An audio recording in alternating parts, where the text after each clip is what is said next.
Welcome to Touch to Click. In this video, I'll show you how to disable Run as Administrator in Windows 10, so you can easily run your programs without automatic admin permission prompts. Now let's get started. Step 1. Locate the program shortcut on your desktop. This is the icon you normally click to open the program. Having it on your desktop makes it easier to access the properties. Step 2. Right-click on the program shortcut and select Properties from the menu. This opens a window where you can manage settings for the program. Step 3. Click the Compatibility tab at the top of the Properties window. This tab contains options that control how the program runs on your computer. Step 4. Uncheck the box that says Run this program as an administrator.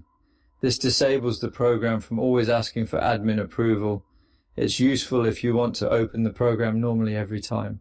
Step 5. Click Apply to save the changes, then click OK to close the window. This ensures your new settings are active and the program will no longer run as administrator automatically. Step 6. Repeat the same steps for any other applications where you want to disable the Run as Administrator option. This is helpful if you have multiple programs that unnecessarily ask for admin permissions, keeping your workflow smooth. Thanks for watching. Don't forget to subscribe to Touch to Click for more helpful Windows tips.